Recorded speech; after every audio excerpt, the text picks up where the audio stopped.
Hello students, कैसे हैं आप सब। मैं कुलदीप गौतम ऑनो स्टडी ऑनलाइन प्लेटफॉर्म पर आप सभी का स्वागत करता हूं। और कल का हमारा टॉपिक था ऑनो स्टडी पर। कल मैंने जो क्लास ली थी, मैं आपको ये टॉपिक कंप्लीट कर चुका था, electric field due to a point charge. तो यहाँ पर कल की थोड़ी सी बातें ताज़ा कर लेते हैं। तो मैंने आपको बताया था, यहाँ कोई चार्ज पार्टिकल था और इससे स्मॉल आर डिस्टेंस पर कोई पॉइंट पी था और इस पॉइंट पर क्यू नॉट चार्ज रखा था और यहाँ पर हमारे पास में क्यू चार्ज था। तो इससे इलेक्ट्रिक फील्ड निकाला था और वो वैल्यू आई थी आपकी 1/4 pi epsilon naught Q Q Q upon R square.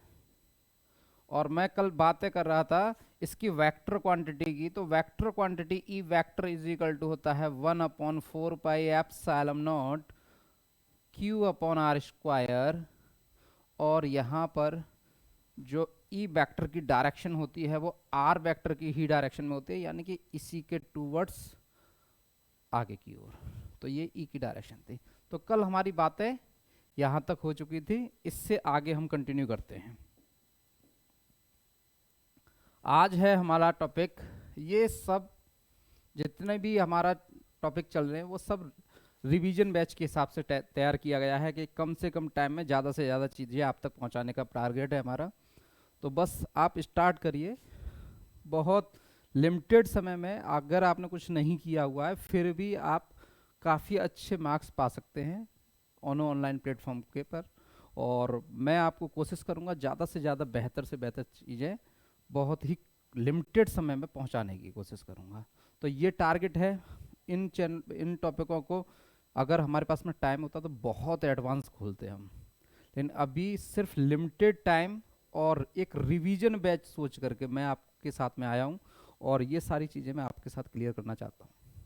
बेहतरीन तरीके से पढ़िए और उठा लीजिए अपना पेन, खुद के नोट्स बनाइए, कभी किसी के नोट्स मत लीजिए, खुद के नोट्स बनाइए।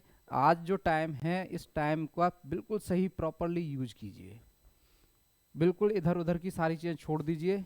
बस रूम में बंद हो जाओ और टॉपिक वाइज पढ़ते चलिए। और ये सारे वो इम्पोर्टेंट टॉपिक हैं जो हर साल कहीं ना कहीं किसी न किसी तरीके से आते ही आते हैं। मैंने सिर्फ उन्हीं को कवर किया है, बहुत सारी बातें नहीं की। बाकी जो बातें होंगी वो हमारे जब आपका एग्ज़ाम हो जाएगा उसके बाद में हम बहुत सारी बातों के साथ में एक एक टॉपिक एक एक कॉन्सेप्ट के साथ में फिर से आएंगे, बहुत बेहतरीन प्लानिंग के साथ में। चलिएगा, तो आज का हमारा टॉपिक है इलेक्ट्रिक डाइपोल। इलेक्ट्रिक डाइपोल होता क्या है। इलेक्ट्रिक डाइपोल में बोला है इलेक्ट्रिक डाइपोल अ पेयर का मतलब होता है जोड़ा of equal and opposite charges. Equal charge होने चाहिए और अपोजिट चार्ज होना चाहिए। कहने का मतलब ये हो गया, ये अगर हमारे पास में दो चार्ज हैं, एक क्यू दूसरा भी क्यू, इक्वल तो हो गई। एंड अपोजिट चार्ज, अपोजिट का मतलब एक माइनस का और एक प्लस का, एक माइनस का एक प्लस का। और ये दोनों ही क्या होना चाहिए, एक दूसरे से कुछ डिस्टेंस पर प्लेस्ड होने चाहिए। थोड़ा सा जानकारी आप लीजिए इसकी, कि जब ये एक दूसरे से कुछ डिस्टेंस पर होते हैं तो उस डिस्टेंस को हम 2l लेते हैं। कितना लेते हैं, 2l। तो ये जो है, अगर हम ये आपसे बातें करें HCl, डाइपोल का मतलब है HCl, H पर H आयनाइजेशन अगर हम करते हैं, केमिस्ट्री में थोड़ा सा जाते हैं, तो आयनाइजेशन की वजह से इसको हम बोलते हैं HCl को बोलेंगे H पर पॉजिटिव आयन होता है और प्लस सर Cl पर नेगेटिव आयन होता है। तो इन दोनों के बीच में H के और Cl के बीच में जो बॉन्ड बनता है वो सिंगल बॉन्ड बनता है। क्या बनता है, सिंगल बॉन्ड बनता है। जब सिंगल बॉन्ड बनता है तो इसकी जो लेंथ है, इस लेंथ के लिए हमने जो यूज किया है उसको 2l को यूज किया है। इसको 2l यूज किया है, 2l को। अब इसमें बहुत गजब का एक लॉजिक है। जैसे मैंने आपसे बोलूं कि NH3 क्या ये इलेक्ट्रिक डाइपोल है? तो यहाँ पे तो सिंगल वैल्यू है। और फिर मैं आपसे ये बोलूं H2O, क्या ये इलेक्ट्रिक डाइपोल है? तो आंसर है ये भी इलेक्ट्रिक डाइपोल है, इसमें सिंगल वैल्यू है। यहां पर बातें करेंगे तो O सिंगल बॉन्ड H और H। तो इसके लिए कुछ लोग सोचते हैं ऐसे कि यहाँ से यहाँ तक कि सर ये L है, इससे यहाँ से यहाँ तक कि ये L है, इसलिए हम 2L ले लेते हैं। सोचा जाता है, सोचते हैं सब लोग, अपना अपना तरीका है। लेकिन अगर इसी बात को मैं यहाँ अप्लाई करूँ तो बिल्कुल नहीं होगी। यहाँ पे तो ओनली L है, अगर बॉन्ड की लेंथ से कोई बातें थी तो। अगर मैं इसकी बातें करूं, वैसे ये टॉपिक जो है आपका केमिस्ट्री का है और थोड़ी सी केमिस्ट्री जानने की कोशिश करते हैं बस। अगर हम अमोनिया के मॉलिक्यूल की बातें करें तो वो क्या होता है NH3। अब ये NH3 क्या है? तो हमेशा डाइपोल जो होता है, जब डाइपोल की बातें करते हैं तो डाइपोल मोमेंटम की बातें हम करते हैं। किसकी बातें करते हैं? डाइपोल मोमेंटम की। क्योंकि अभी तो हमने सिर्फ डाइपोल पढ़ा है, हमें बातें करनी है किसकी? डाइपोल मूवमेंट की। तो डाइपोल मूवमेंट का मतलब क्या होता है? डाइपोल मूवमेंट क्या बताता है? डाइपोल मूवमेंट कह रहा है it's measure the state of an electric dipole, the dipole movement of an electric dipole is a vector.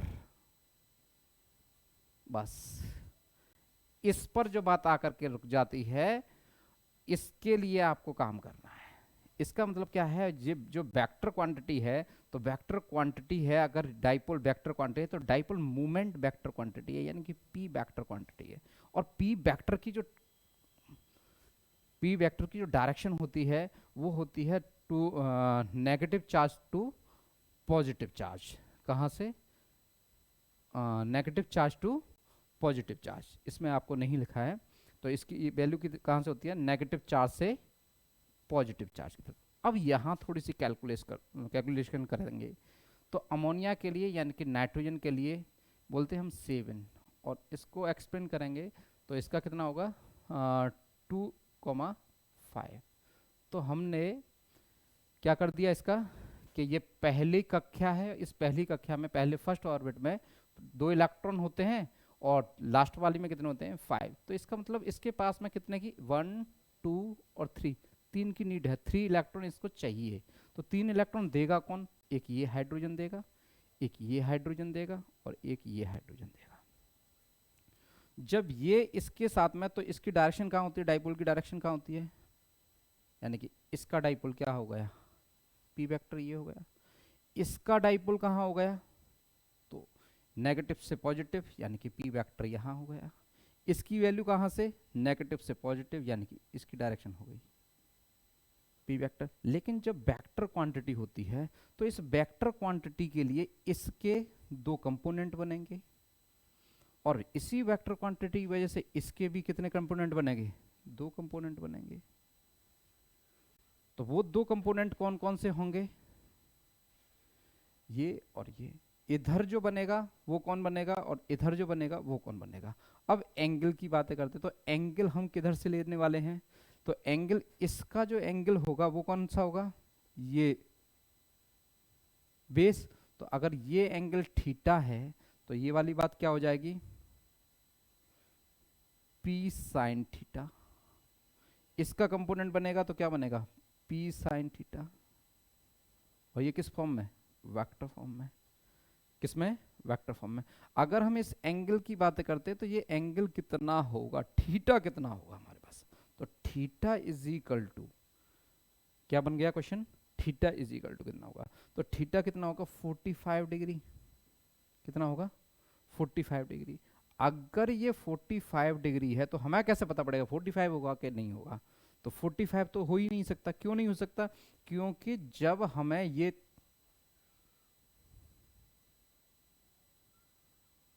जो लिखे हुए हैं, तो अगर नाइट्रोजन यहाँ है तो इसके साथ में ये वाला और ये वाला। तो ये जो बनता है वो बनता है 120 का, ये भी कितना 120 का, ये भी कितने का 120 का। ये थोड़ा सा केमिस्ट्री में जाइए और पढ़िएगा इसे। तो जब ये 120 का बनेगा तो इसका मतलब ये कंपोनेंट की बातें करें तो ये कितना हो जाएगा 60 का हो जाएगा। तो ये कितने का बनेगा 60 का बनेगा, और ये भी कितने का बनेगा 60 का। तो जब हम इसकी कैलकुलेशन करेंगे तो थोड़ा सा मैं अलग से आपको एक्सप्लेन कर देता हूँ।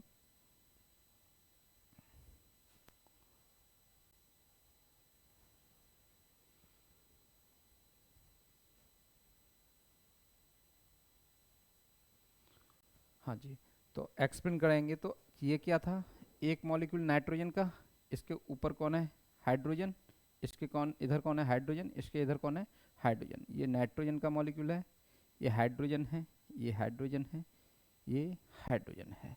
तो अब इस हाइड्रोजन के लिए इसका एक कंपोनेंट इधर आएगा और इसका एक कंपोनेंट इधर आएगा। तो इसकी डायरेक्शन कहाँ होती है, पी की डायरेक्शन ये, इस पी की डायरेक्शन ये, और इस पी की डायरेक्शन ये। तो ये पी की डायरेक्शन, ये पी की डायरेक्शन। अब इसका कंपोनेंट इधर बना तो इधर कितना बनेगा एंगल। तो एंगल में जिधर एंगल होता है जिधर, तो ये वाला कंपोनेंट, ये वाला जो कंपोनेंट बनेगा वो कितने का बनेगा 60 डिग्री का। तो इधर क्या हो जाएगा P cos 60, और इधर कौन बनेगा P cos 60, और इधर जो बनेंगे इसका भी और इसका भी, तो वो कौन बनेगा P sin 30, और इसका कितना P sin 30 नहीं सॉरी 60, और ये भी 60। जब ये दोनों हो गए, दोनों की वेक्टर क्वांटिटी हो गई, तो अब कैसे निकालेंगे वेक्टर क्वांटिटी, यानी कि P रिजल्टेंट निकालना है। तो रिजल्टेंट कैसे निकालेंगे, रूट में लगेंगे कितना P cos 60 plus P cos 60, और इसको ऐसे भी लिख सकते हैं, दोनों वैल्यू को ऐड कर देंगे हम। तो P cos 60 plus P cos 60, तो ये बन गया 2P cos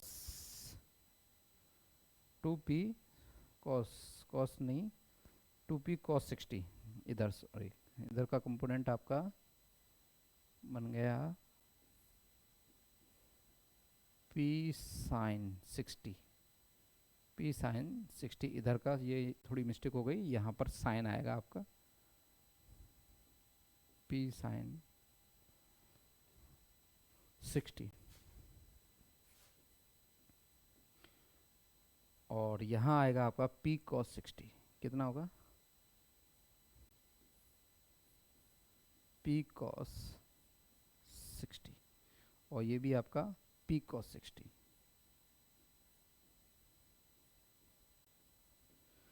तो दोनों ही cos, तो cos 60 की वैल्यू कितनी होती है 2P, और cos 60 की वैल्यू कोई 1/2, cos 60 की वैल्यू हो गई 1/2, 2 से 2 कैंसिल हो गया, तो ये कितना हो गया P हो गया। और अब यहाँ पर जब ये P हो गया और इधर भी P है, तो ये दोनों एक दूसरे के अपोजिट हो गए, और जो दोनों को एक दूसरे को कैंसिल आउट कर देंगे, इसलिए इसकी भी लेंथ कितनी बनेगी आपकी 2L। तो ये कुछ तरीके होते हैं ऐसे, ये थोड़ा जब आप एडवांस पढ़ेंगे तब आपको जानकारी होनी चाहिए इसकी, बाकी इसमें ऐसा कुछ था नहीं ऐसा, तो हमें इसकी कोई आवश्यकता भी नहीं है। ठीक है, 12th लेवल पर इसकी आवश्यकता भी आपको नहीं होती, आपको सिर्फ इतना पता होना चाहिए कि 2L ले रहे हैं आप इसकी लेंथ को P = 2। ठीक है, चलिए भाई, तो there charge times the suspended of between two opposite charge and direction is along to dipole axis on the negative to positive charge. इसकी जो डायरेक्शन होती है वो नेगेटिव से पॉजिटिव चार्ज के लिए होती है। तो ये था हमारा सिंपल सा टॉपिक। अब इसका ही एक अच्छा और इम्पोर्टेंट टॉपिक आपको और आने वाला है, electric field at N axial point of a dipole. ये आप एग्जाम से के लिए मोस्ट इंपोर्टेंट क्वेश्चनों में कंसीडर कर लीजिए इसे। हो सकता है ये आपको इस बार ही मिल जाए।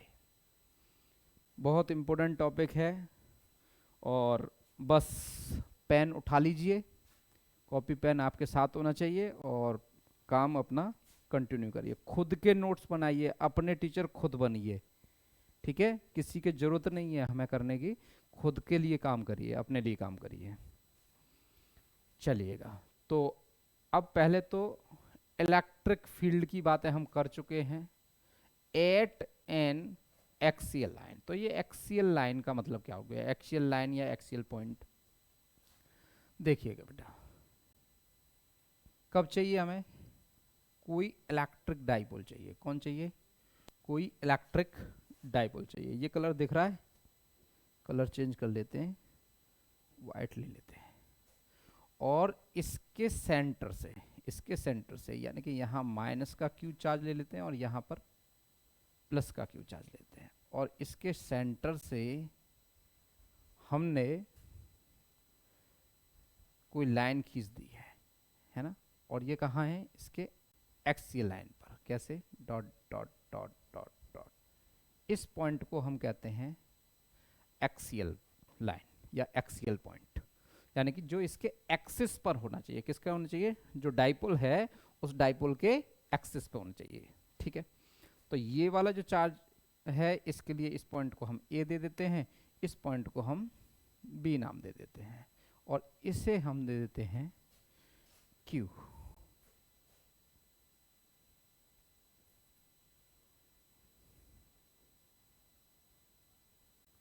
इसे हम दे देते हैं क्यू, ठीक है? तो इसके सेंटर से, तो इसकी जो लेंथ थी अभी हमने बातें की थी एल, और ये इसकी लेंथ है एल, ठीक है?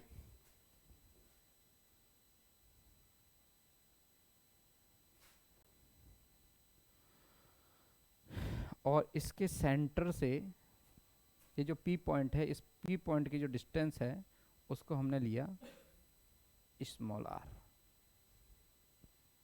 ठीक है? जब ये पी पॉइंट की हम बातें कर रहे हैं और इस पी पॉइंट पर डिस्टेंस हमने ले ली स्मॉल आर, तो यहाँ से यानी कि बी चार्ज से यानी प्लस क्यू चार्ज से इसकी अगर हम डिस्टेंस की बातें करें तो इस टोटल डिस्टेंस में से, टोटल आर में से अगर इस एल को माइनस कर दिया जाए, क्या कर दिया जाए? एल को माइनस कर दिया जाए, तो ये डिस्टेंस कितनी हो जाएगी? R minus L.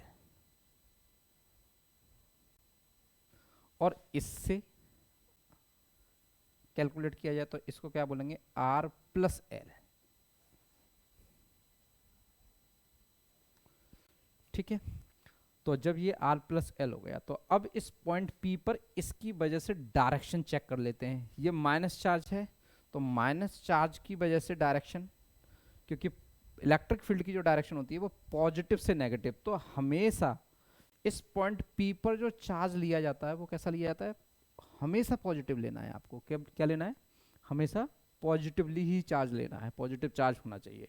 तो यहाँ पर जब ये पॉजिटिव चार्ज होगा, ये पॉजिटिव चार्ज होगा, सोच भी पॉजिटिव वाली होनी चाहिए भाई हमारी, क्योंकि एक पॉजिटिव थिंक हमें बहुत सारी परेशानियों से बचा सकती है, तो हमारी सोच बहुत ब्राइट होनी चाहिए। तो ये पॉजिटिव चार्ज, और पॉजिटिव चार्ज के लिए ये क्या है? नेगेटिव। तो पॉजिटिव से जब नेगेटिव की तरफ डायरेक्शन, तो ई वन की जो डायरेक्शन हो जाएगी वो कहाँ हो जाएगी? इस डायरेक्शन में। डायरेक्शन का गेम बहुत अच्छा है, इसमें ध्यान से देखना। ऐसे प्लस क्यू चार्ज है, इस प्लस क्यू चार्ज और ये भी प्लस क्यू चार्ज है, तो अब प्लस क्यू चार्ज प्लस और प्लस में क्या होगा? रिपल्सन होगा, तो ये वाला रिपल्सन होगा, तो ई की डायरेक्शन किधर हो जाएगी? बाहर की तरफ। तो ये ई कौन सा है? आंसर सेकंड चार्ज की वजह से। तो ये क्या हो गया आपके पास में? ई टू निकाल लिया। अब इन दोनों के बीच में जब हम एंगल की बातें करेंगे तो ये एंगल 180 का एंगल बन गया। कितने का एंगल बन गया? 180 का। तो अब कह रहा है, तो ऐसे कैसे समझते हैं, ये कोई इलेक्ट्रिक डाइपोल है जिसकी डिस्टेंस 2l है, इसकी टोटल डिस्टेंस कितनी है 2l है, और इस 2l डिस्टेंस की वजह से इस पॉइंट P पर कितना इलेक्ट्रिक फील्ड आपको जनरेट होगा, इसकी आपको कैलकुलेशन करनी है। ठीक है, तो अब कैसे कैलकुलेशन करेंगे, तो मैं आपको यहां तैयार करता हूं electric field due to minus Q charge,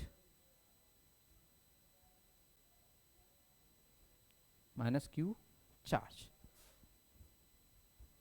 E1 is equal to, तो E1 is equal to 1/4 pi epsilon naught, क्योंकि हमारे पास में यहाँ चार्ज है और यहाँ से यहाँ तक की डिस्टेंस है, अपॉन तो Q अपॉन कितना डिस्टेंस, तो यहाँ से यहाँ तक की डिस्टेंस कितनी है R प्लस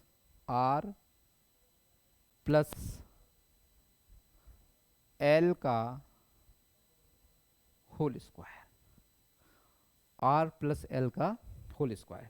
और हम इस E1 की डायरेक्शन भी बता दें, तो डायरेक्शन इसकी कहाँ हो जाएगी, ये क्या है P और ये क्या है A, तो यानी कि ये डायरेक्शन हो जाएगी P टू A, डायरेक्शन कहाँ हो जाएगी P टू A। सेम इसी प्रकार से electric field due to a plus Q charge,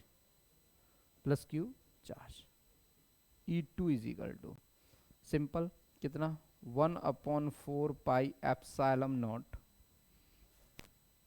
Q upon कितना R माइनस L का होल स्क्वायर, और डायरेक्शन क्या हो जाएगी B टू P, कितना हो जाएगा B टू P, B से कहाँ है P की तरफ। ठीक है, तो ये दोनों ही वैल्यू E1 और E2 की दोनों वैल्यू आ गई। अब आपको क्या करना है, पॉइंट P पर नेट इलेक्ट्रिक फील्ड कैलकुलेट करना है। अब नेट इलेक्ट्रिक फील्ड जब कैलकुलेट करेंगे तो हमें ये पता होना चाहिए total electric field at point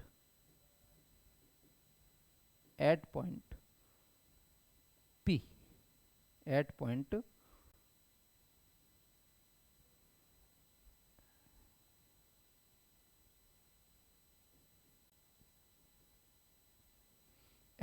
P, eight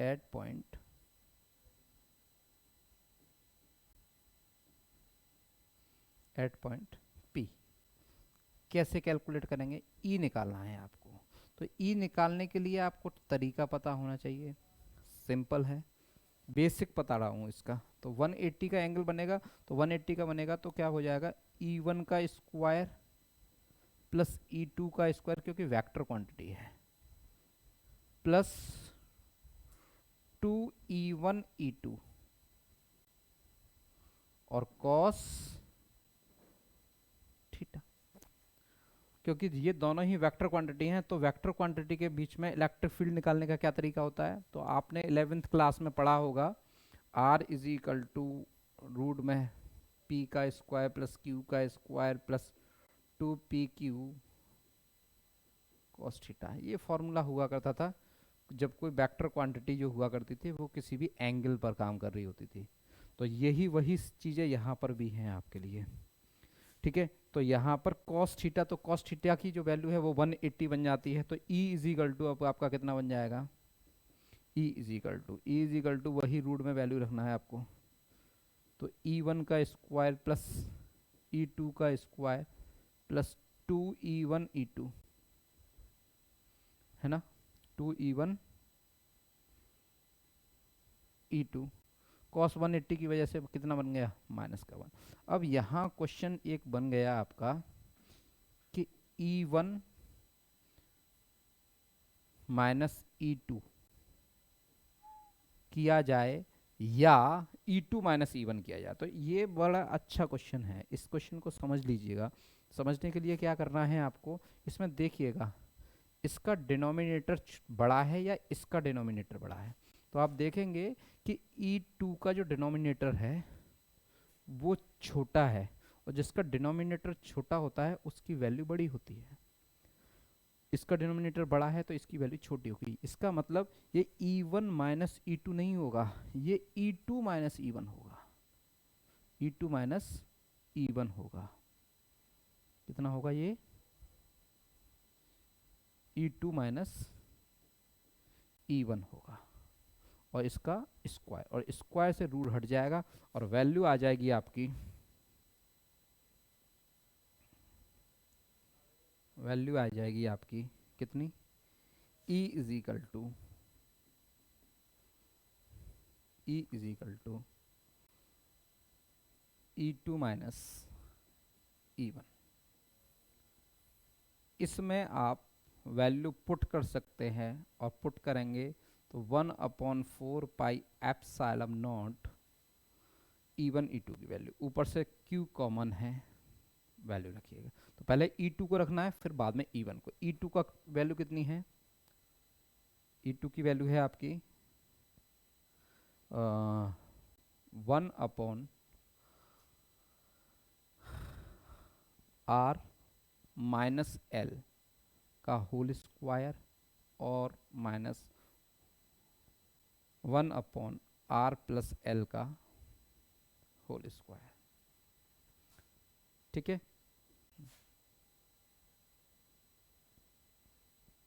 clear? अब ये वाली वैल्यू हो जाएगी आपकी E is equal to 1/4 pi epsilon naught Q, दोनों में से common value, R square plus L square plus 2RL, minus का मल्टीप्लाई करेंगे तो R स्क्वायर, आप अपना आराम से करिएगा, मैं कर देता हूँ, L स्क्वायर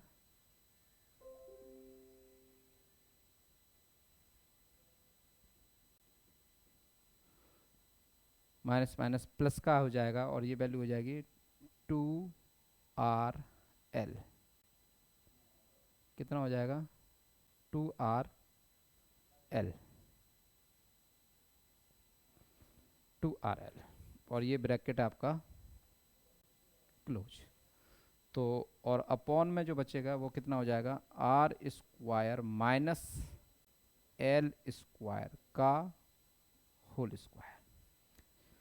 तो इसमें आपकी R square L square R square L square value cancel out हो जाएंगी, और E is equal to 1/4 pi epsilon naught Q, और ये अंदर जो बचेगा 2 × 2RL, ये दो हैं तो दोनों को या तो 4 लिखो या ऐसे लिखो, और इसे लिखेंगे R स्क्वायर का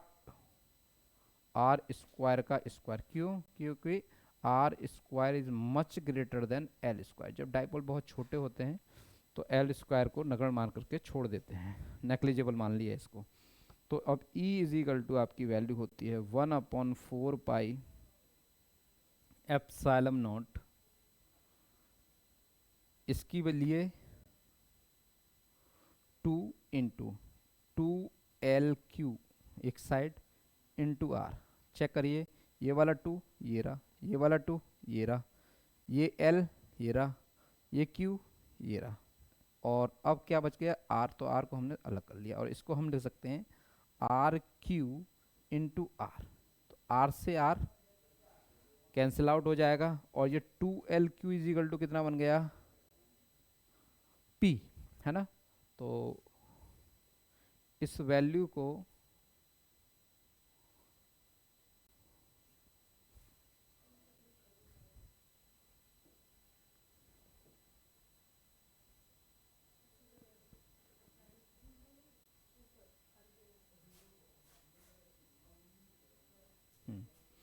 अब इस सारी वैल्यू को हम यहाँ पुट कर देते हैं, सारी वैल्यू को नेक्स्ट अगले स्लाइड पर ले चलते हैं।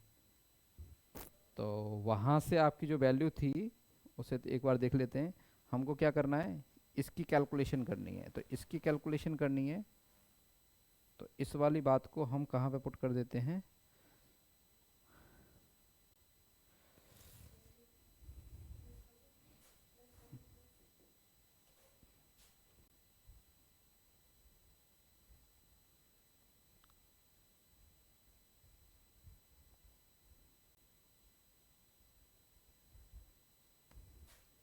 अच्छा यही हो गया।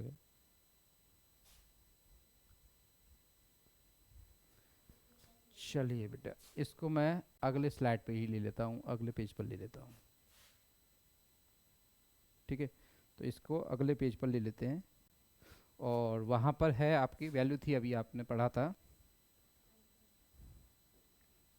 अभी वैल्यू ली थी आपने E is equal to 1/4 pi epsilon not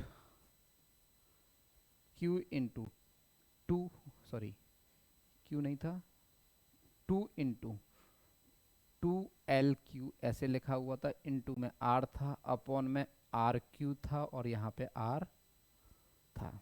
चलो तो एक बार चेक भी कर लो कितना है, और हमने किसको काट दिया था, R से R को, तो ये R और R कैंसिल हो जाएंगे। तो ये वाली वैल्यू कितनी होती है, E is equal to 1/4 pi epsilon naught, कितना हो जाएगा 2P/RQ। ये क्या हो जाएगी आपकी इंटेंसिटी हो जाएगी। अब यहाँ पर एक क्वेश्चन और बनता है, यहाँ पे क्वेश्चन बनता है इस इलेक्ट्रिक फील्ड की डायरेक्शन बताओ। ये वेक्टर क्वांटिटी है, तो डायरेक्शन कैसे बताओगे, तो इसकी डायरेक्शन कहाँ होगी बताओ।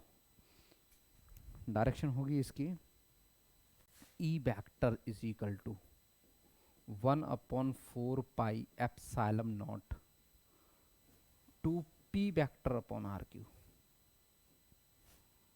2P vector upon RQ। तो ये इलेक्ट्रिक फील्ड की डायरेक्शन है, क्योंकि P जो है वो वेक्टर क्वांटिटी है। अब यहाँ पर एक और क्वेश्चन बनता है कि E inversely proportional to RQ, और अभी तक हमने जितने भी E पढ़ा है वो पढ़ा है E is inversely proportional to 1/R², है ना। तो इस बात को थोड़ा सा जो कॉम्पिटिटिव एग्जाम वाले बच्चे हैं वो इस बात को फोकस करेंगे। ये जब स्क्वायर होता है तो किसी चार्ज पार्टिकल के लिए होता है, और जब क्यू होता है तो किसी भी डाइपोल के लिए होता है, किसी भी डाइपोल मूवमेंट के लिए होता है। ये आपके लिए एक अच्छा क्वेश्चन बन जाता है, इस पर थोड़ा फोकस करिए, ठीक है ना। इसका ग्राफ भी देखा है आपका, इसका ग्राफ भी देखा है, तो उसकी बातें हम फिर से आगे करेंगे। हाँ, अब सेकंड था, इसका दूसरा पॉइंट बन जाता है। नेक्स्ट स्लाइड देख लेते हैं। आज इक्वेटोरियल लाइन पर काम करेंगे। एक और टॉपिक है electric field at an equatorial. ये इक्वेटोरियल लाइन या equatorial point of a dipole, इसका मतलब क्या होता है, इक्वेटोरियल का मतलब क्या होता है। हमने अभी जो काम किया है वो किया किया था इसके एक्सियल पर, एक्सियल किधर था, इसका एक्सियल किधर होगा, या तो इस साइड होगा या इसका एक्सियल इस साइड होगा, है ना। अगर मैंने इसको ऐसे पकड़ रखा है तो एक्सियल कितना होगा, इसके टूवर्ड ऊपर या इसके टूवर्ड नीचे। आपकी तरफ अगर देखें तो इसका एक्सियल आपकी तरफ या मेरी तरफ, ठीक है। तो इन सारी कंडीशंस में हम इसे कैलकुलेट कर सकते हैं जिस एंगल पे लेंगे, लेकिन लेंगे कैसे, इसी के ही टूवर्ड, ठीक है। तो इसे हम कहते थे एक्सियल लाइन। लेकिन आज हम जो अब ये अगला टॉपिक जो है इक्वेटोरियल लाइन, तो इक्वेटोरियल लाइन कौन सी होती है, अब ये डाइपोल ऐसे रखा हुआ है तो इसके टूवर्ड्स ऊपर या नीचे, इस साइड आपकी साइड या मेरी साइड, है ना, ऐसे। और हम अगर इसे किसी और पॉइंट पे ले लेंगे फिर भी ऐसे ऊपर नीचे, इस साइड इस साइड, ठीक है। तो ये आपकी क्या कंडीशन होती है इक्वेटोरियल लाइन की। तो इक्वेटोरियल लाइन के लिए अगर हम डाइपोल बनाएं तो वो डाइपोल क्या होगा,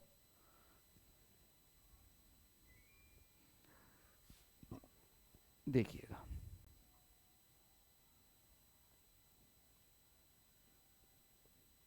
माइनस क्यू चार्ज और ये प्लस क्यू चार्ज, ठीक है। अब इसके सेंटर से इसकी जो डिस्टेंस है वो कितनी होती है, वही अभी पढ़ा था 2L।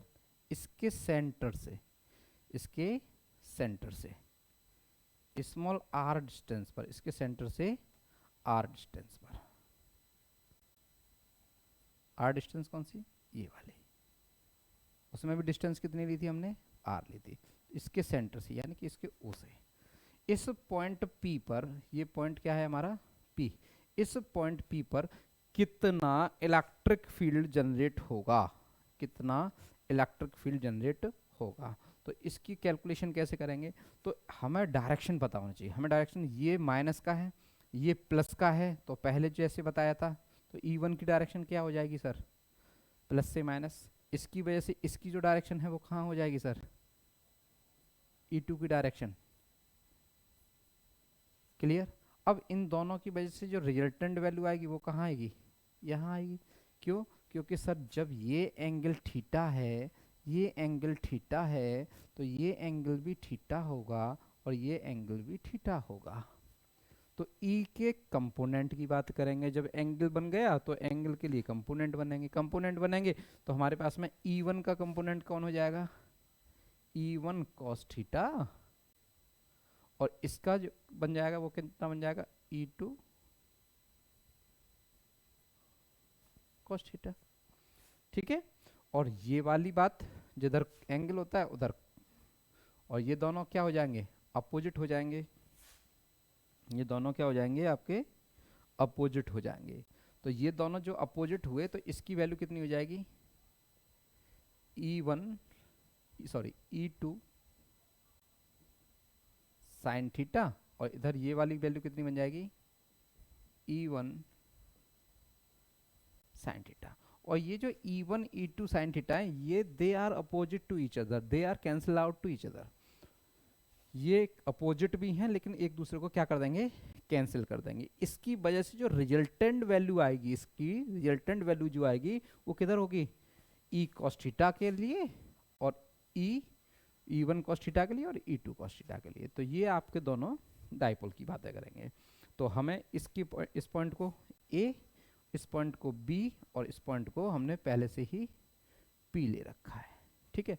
तो अब इसकी हम कैलकुलेशन आपको करते हैं, बाकी सारी वैल्यू हो गई। तो इसको अगर हमें निकालना है, क्योंकि ये क्या है, हाइपोटेन्यूस, और हाइपोटेन्यूस की वैल्यू जो कितनी होती है, तो आप जानते हैं मैथमेटिक्स, प्लस कितना, L स्क्वायर। L क्या है, ये वाली डिस्टेंस, और ये वाली डिस्टेंस L। ठीक है। चलिए, अब इसके लिए हमें करना है इलेक्ट्रिक फील्ड फाइंड आउट करना है। तो वही electric field due to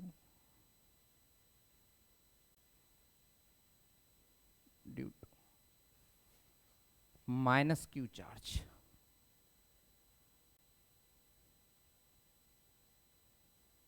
eight point P, E1 is equal to 1/4 pi epsilon naught, कितना हो जाएगा, इसकी वजह से इस पॉइंट पर कितना हो जाएगा, Q अपॉन डिस्टेंस, डिस्टेंस कितनी हो जाएगी, R square plus L square, R square plus L square. अब यहाँ पर स्क्वायर नहीं आएगा, क्यों नहीं आएगा, क्योंकि स्क्वायर आने से रूट हट जाएगा। तो स्क्वायर भी हट गया और रूट भी हट गया, इसलिए आपने ये वैल्यू को डायरेक्ट लिख दिया। इसी तरीके से EF ड्यू टू कितना, प्लस क्यू चार्ज, और कब, पॉइंट E पर, पॉइंट P पर। E2 इज इक्वल टू कितना हो जाएगा, 1/4 pi epsilon naught Q upon, अब कितना है, तो यहाँ से भी डिस्टेंस वही सेम है, क्योंकि इसकी भी डिस्टेंस कितनी हो जाएगी,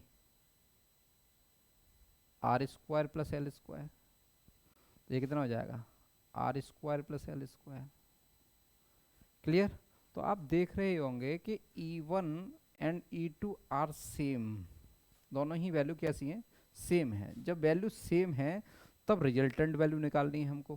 क्या निकालनी है, इस पॉइंट पर रिजल्टेंट वैल्यू निकालनी है, यानी कि हमको E कैलकुलेट करना है। तो E कैलकुलेट, तो इसका ये कंपोनेंट कैंसिल, ये कंपोनेंट, तो टोटल जो आएगी वो किससे आएगी, इन दोनों से आएगी, है ना। E1 and E2। तो इस वाली वैल्यू से हम लिख सकते हैं E1 is equal to E2। कैसे लिखा हमने E1 is equal to E2? क्योंकि ये वाली वैल्यू और ये वाली वैल्यू दोनों ही सेम हैं। जब सेम होंगे तो ये E1 is equal to E2 होगा। जब E1 is equal to E2 होगा तो अब रिजल्टेंट निकालना है। अब रिजल्टेंट कैसे निकालेंगे? तो आपके पास में E is equal to component, तो E1 cos theta plus E2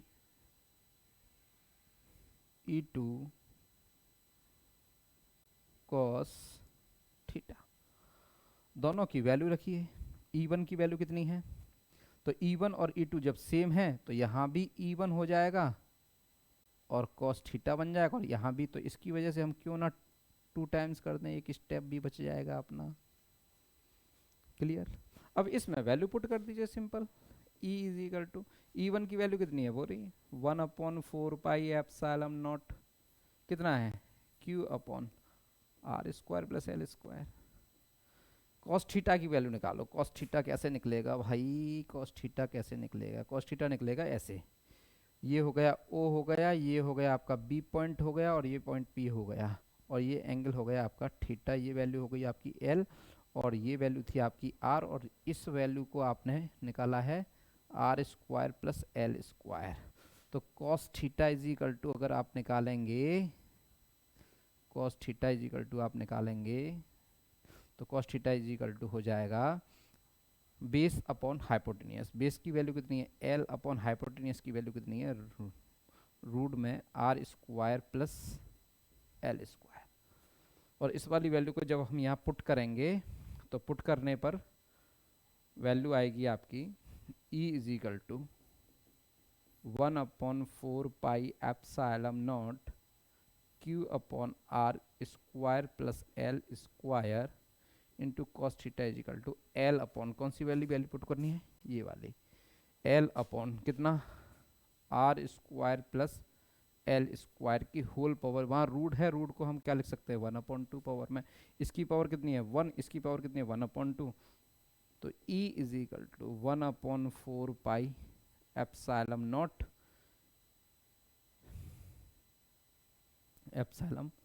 not, और यहाँ पर एल स्क्वायर।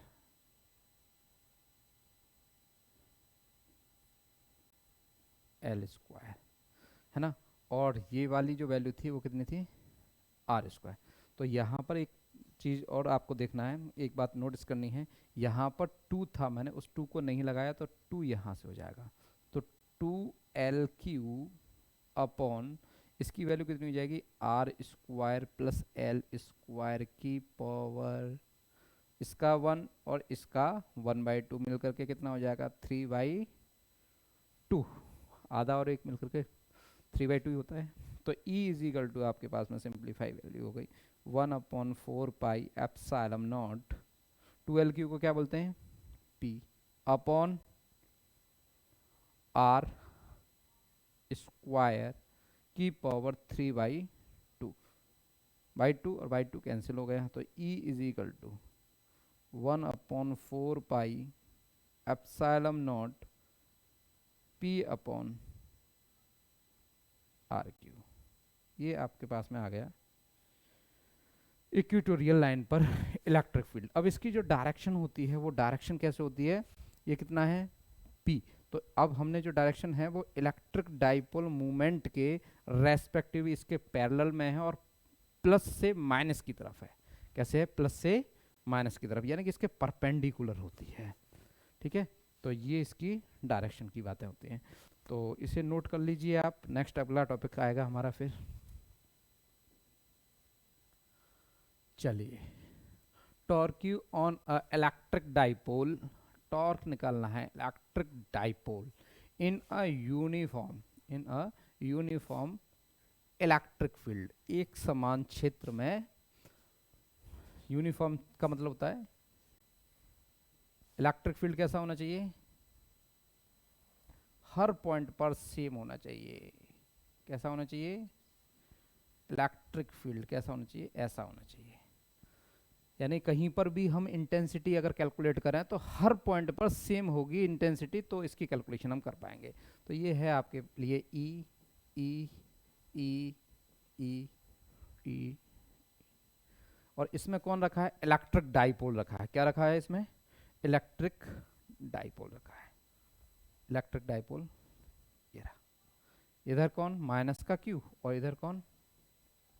प्लस का क्यू। इसकी डिस्टेंस कितनी होती थी? 2L। तो इस पॉइंट से हमने यहां पर क्या बना दिया? ये एंगल थीटा। अब जब ये एंगल थीटा बन गया तो इसको A, इसको B और इसको C नाम दे दिया। तो अगर मैं इलेक्ट्रिक फील्ड की बातें करूं तो ये इधर और इधर दो फोर्स लगेंगे, क्योंकि यहाँ माइनस क्यू चार्ज है, तो ये माइनस क्यू चार्ज होने की वजह से इधर भी फोर्स लगेगा। उस इधर जो फोर्स लगेगा उसकी जो वैल्यू हो जाएगी, वो कितनी हो जाएगी? वो हो जाएगी माइनस के क्यू ई, और इधर जो फोर्स लगेगा उसकी वैल्यू हो जाएगी प्लस का क्यू ई। तो ये दोनों ही फोर्स क्या करेंगे? दो फोर्स अपोजिट, दोनों ही एक दूसरे के अपोजिट हैं और एक दूसरे के पैरेलल में हैं। और जब दो फोर्स एक दूसरे के पैरेलल में लगे होते हैं तो ये इस डाइपोल को इधर ले जाने का काम करेगा, ये इस डाइपोल को इधर ले जाने का काम करेगा, जिसकी वजह से जो डाइपोल था जो ऐसे था वो कैसे? इस तरीके से रोटेट होने की कोशिश करेगा। और जब रोटेट होना स्टार्ट करेगा तो टॉर्क बनेगा, क्योंकि जब दो अपोजिट चार्ज होते हैं तो अगर हम इधर फोर्स लगाते हैं तो इसकी वजह से इधर, या इसकी वजह से इधर, तो जब भी फोर्स लगेगा तो हम वन साइड अप्लाई करेंगे, सेकंड साइड अपने आप ही। तो ऐसी ही कंडीशन में टॉर्क बनता है। क्या बनता है? टॉर्क बनता है। और इस टॉर्क की जो कंडीशन आती है, जो टाउ की कंडीशन आती है, उस टाउ को हम कैसे कैलकुलेट करें? उसके लिए हमें टॉर्क फाइंड आउट करना है ना। तो अब इसे कैसे करते हैं? तो टॉर्क की डेफिनेशन से क्लियर होता है कि tau is equal to force. तो फोर्स इधर कितना लगा हुआ है? Force into perpendicular distance. Perpendicular distance यहाँ पे कौन है? परपेंडिकुलर डिस्टेंस चेक करो, यहाँ क्या है? इस फोर्स का परपेंडिकुलर ये वाले बनेगा, है ना। तो ये 90 कितना बनेगा? ये क्या बनेगा? 90।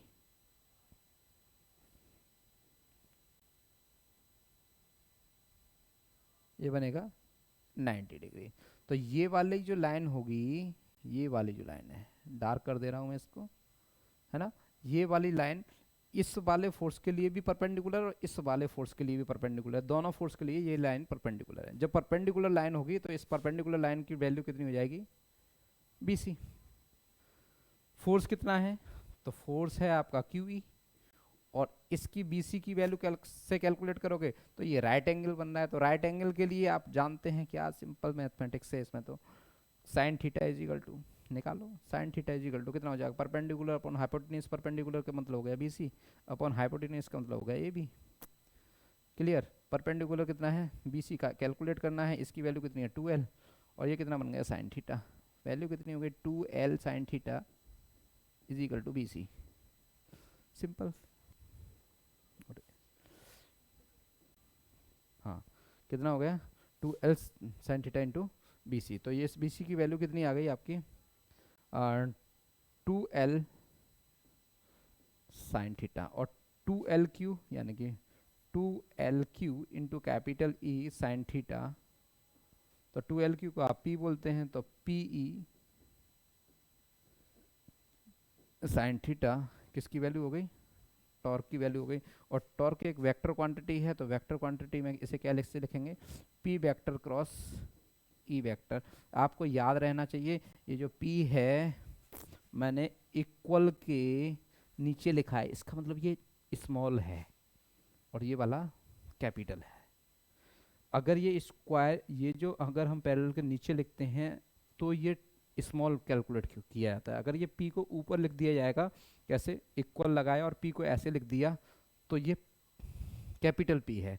अगर इक्वल लगाया और P को नीचे लिख दिया तो ये स्मॉल p है। इंपॉर्टेंट पॉइंट है ये, आपका समझने वाली बातें हैं, ठीक है। इसके बाद में ये भी आपका टॉपिक कंप्लीट हो जाता है। फिर है आपका एरिया वेक्टर, है ना। अब एरिया वेक्टर क्या होता है, तो एरिया वेक्टर के लिए बड़ा अच्छा और इम्पोर्टेंट टॉपिक है ये एरिया वेक्टर।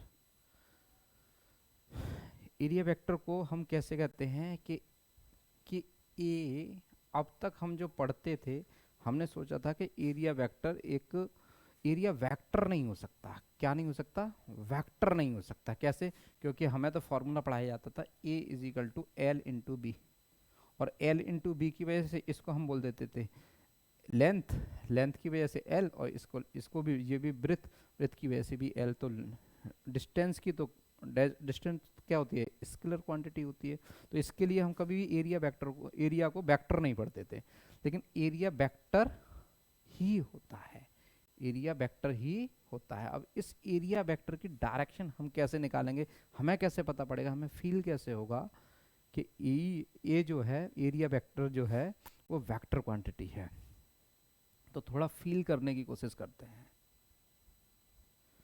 आपकी बुकों में दे रखा है कुछ इस प्रकार से, ये है आपके पास में ए, और ये वाली जो वैल्यू है आपकी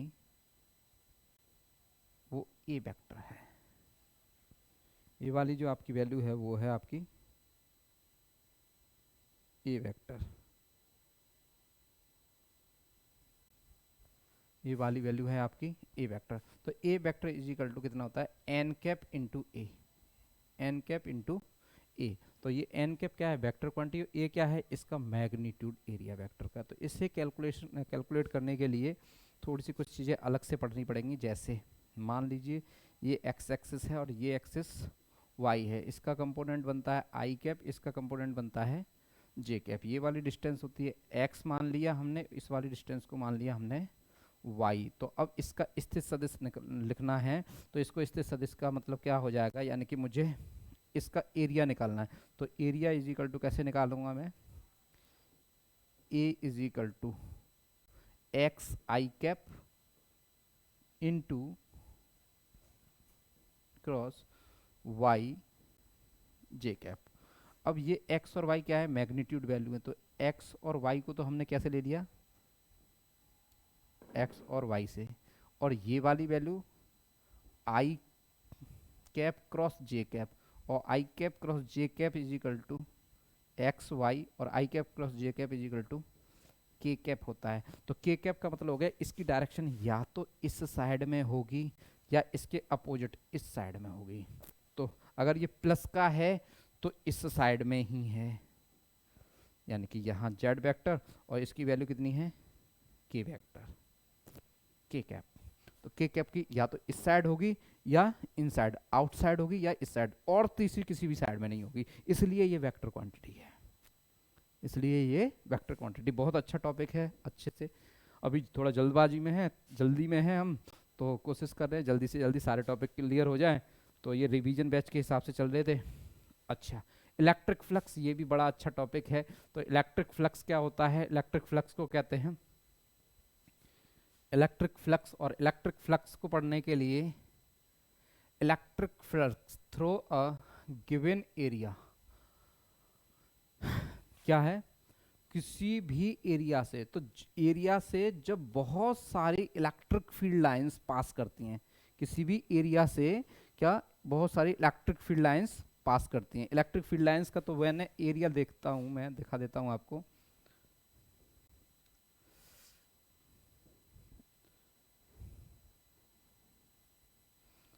ये मेरे पास में मान लीजिए कोई एरिया है, ठीक है, और इस एरिया का जो वेक्टर है वो कौन होगा? इसके परपेंडिकुलर, यानी कि ए वेक्टर की डायरेक्शन ये है। तो क्योंकि इस सरफेस का, तो अब मुझे क्या करना है? इसके टूवर्ड बहुत सारी फील्ड लाइंस को मूव कराना है। क्या करना है? बहुत सारी फील्ड लाइंस को इसके टूवर्ड्स मूव कराना है।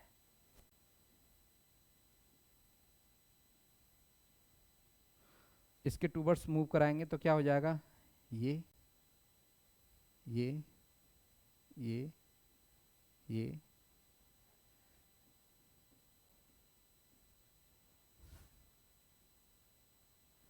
तो आप देख रहे होंगे कि ऐसा लग रहा है ये सारी फील्ड लाइंस इसके अंदर से निकल करके जा रही हैं। तो इलेक्ट्रिक फ्लक्स यानी कि क्या होने चाहिए, electric flux through a given area had insert an electric fields, electric fields is the measure to total number of electric lines। तो इलेक्ट्रिक फील्ड लाइंस की बातें कर रहे हैं, of force passing normally through the end area, यानी कि ये जो है इलेक्ट्रिक फील्ड लाइंस क्या होनी चाहिए, इसके एरिया के टूवर्ड पास करनी चाहिए, एरिया के टूवर्ड, यानी कि नॉर्मली, नॉर्मली का मतलब होता है कि इसकी जो एरिया वेक्टर है उसकी डायरेक्शन कहाँ हो गई, इसके टूवर्ड ऊपर की तरफ। और फील्ड लाइंस भी कैसे जा रही हैं, इस तरीके से। जब इलेक्ट्रिक फील्ड लाइंस भी ऐसे ही जाएंगी और एरिया वेक्टर भी, तो फ्लक्स होगा। लेकिन अगर इलेक्ट्रिक फील्ड लाइंस ऐसे हो और एरिया वेक्टर ऐसे हो, फ्लक्स नहीं होगा। क्यों? क्योंकि दोनों के बीच में एंगल कितना बनेगा, 90। दोनों के बीच में एंगल कितना बनेगा, 90। और इलेक्ट्रिक फ्लक्स की कैसी क्वांटिटी होती है, स्केलर क्वांटिटी। और स्केलर क्वांटिटी होने की वजह से phi E is equal to कितना होता है, phi E is equal to कितना होता है, E vector dot D A vector, D phi is equal to, तो D phi E is equal to कितना होता है, ई वेक्टर। ई वेक्टर का मतलब क्या हो गया, E vector E cost E D A cos theta. और कॉस थीटा कितना बनाया अभी आपने, कैसे था, ऐसे करके। ये इलेक्ट्रिक फील्ड लाइंस ऐसे और एरिया वेक्टर ऐसे, तो थीटा इज इक्वल टू कितना बनेगा, 190, थीटा इज इक्वल टू 90 बनेगा। तो कितना हो जाएगा, ई डी ए कॉस 90, और कॉस 90 इज इक्वल टू कितना हो जाएगा, 0। तो कितना, d phi E is equal to कितना हुआ, 0। तो हमें तो कौन चाहिए, इसके टूवर्ड्स होना चाहिए। तो ये आज की वीडियो यहीं पे कंप्लीट करते हैं, और बाकी नेक्स्ट आप पढ़ते रहिए। कर दिखाओ कुछ ऐसा कि दुनिया करना चाहे आपके जैसा, इतना प्लान होना चाहिए। थैंक यू दोस्तों, मिलते हैं नेक्स्ट वीडियो के साथ और आपके ऑनलाइन प्लेटफॉर्म पर, ऑनो स्टडी पर। हम आपके साथ में नेक्स्ट बहुत सारी ढेर सारी बातें करने के लिए फिर से तैयार होंगे। जय हिंद, जय भारत।